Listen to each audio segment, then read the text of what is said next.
আমি ডাক্তার মোহাম্মদ আশরাফুল হক চৌধুরী। আমি বর্তমানে রক্তরোগ বিশেষজ্ঞ হিসেবে ঢাকা মেডিকেল কলেজ হাসপাতালে কর্মরত আছি। আমি গত সপ্তাহে একটি ভিডিও করেছিলাম, যেখানে বলেছিলাম যে খুব স্বল্প আকারে থ্যালাসেমিয়া রোগীরা কিভাবে সরকারি সাহায্য পেয়ে থাকে। আজকে আমি বিস্তারিতভাবে জানাবো যে রোগীরা কিভাবে আসলে সরকারি সাহায্য পেয়ে থাকে। আমাদের সরকারিভাবে একটি সাহায্য কর্মসূচি আছে থ্যালাসেমিয়া এবং ব্লাড ক্যান্সার রোগীর সাহায্যের জন্য। সরকারের যে সমাজ কল্যাণ মন্ত্রণালয় আছে সেখানে প্রতি বছর আমাদের যেসব থ্যালাসেমিয়া এবং ব্লাড ক্যান্সার রোগী আছে তাদের জন্য একটি সরকারি সাহায্য দেওয়া হয়, যেটির পরিমাণ হচ্ছে 50,000 টাকা এককালীন। সেই এককালীন সাহায্যের জন্য আসলে একটি নির্ধারিত প্রক্রিয়া আছে। আমাদের এই সমাজ কল্যাণ মন্ত্রণালয়ের বিভিন্ন প্রতিটি জেলা উপজেলাতে সমাজ কল্যাণ অফিস আছে। সেই অফিসে একটি সরকারি সাহায্য ফর্ম দেওয়া হয়। সেই সাহায্য ফর্মটি হলো যে এখানে সে যে কি ধরনের রোগে আক্রান্ত আছে এবং সে কি আসলে ব্লাড ক্যান্সার রোগী নাকি, এগুলো নিয়ে অনেক কিছু লেখা থাকে। যখন একজন রোগী একটি সমাজ কল্যাণের সাহায্য ফর্ম সংগ্রহ করে সেখানে আসলে কিছু জিনিস লেখা থাকে, যেমন রোগীর নাম, বয়স এবং তার বাবা মার নাম। সাধারণত যদি আমাদের যে রোগী সে যদি 18 বছরের নিচে হয় তাহলে তার বাবা মার নাম দেওয়া লাগে, এবং যদি 18 বছরের উপরে হয় তাহলে তার বাবা মার কোনো ছবি বা অন্য কিছু দেওয়া লাগে না। এবং রোগী যে নামটি, সে নামটি আসলে তার যে পরীক্ষার রিপোর্টে যে নামটি দেওয়া হয় সেটি, এবং তার যে জন্ম সনদ বা যে ন্যাশনাল আইডি কার্ড সেখানে যে নামটি থাকে সেটার সঙ্গে অবশ্যই একই হতে হবে। অনেক সময় রোগীরা এই সাহায্য ফর্মের জন্য স্থানীয় মেম্বার বা উপজেলার যারা অনেক লোক আছে তাদের শরণাপন্ন হয়। বেসিক্যালি আসলে এটির জন্য কারো শরণাপন্ন হওয়া লাগে না। সাধারণত রোগী নিজে যদি ফর্ম পূরণ করতে পারে এটি তার জন্য সবচেয়ে সহজ হয়। এবং এই ফর্মে একটি প্রত্যয়নপত্র থাকে।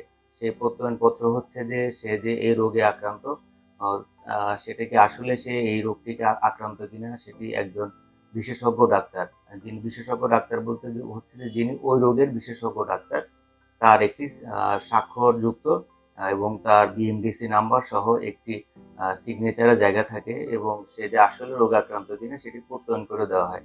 এবং প্রত্যয়নপত্রের নিচে আসলে অনেক কিছু লেখা থাকে যে কেউ যদি ক্যান্সার রোগে আক্রান্ত হয় তাহলে তার বায়োপসি রিপোর্ট দিতে হয়। কেউ যদি ব্লাড ক্যান্সার আক্রান্ত হয় তার ব্লাড ক্যান্সার যে রোগটি দেওয়ার যে পরীক্ষা দ্বারা কনফার্ম করা হয়েছে, যেমন বোন মেরো রিপোর্ট, সেটি দেওয়া লাগে। এবং কেউ যদি থ্যালাসেমিয়া রোগে আক্রান্ত হয় তাহলে তার যে হিমোগ্লোবিন ইলেকট্রোফোরেসিস রিপোর্ট আছে সেটি দেওয়া হয়, সেটি দিতে হয়।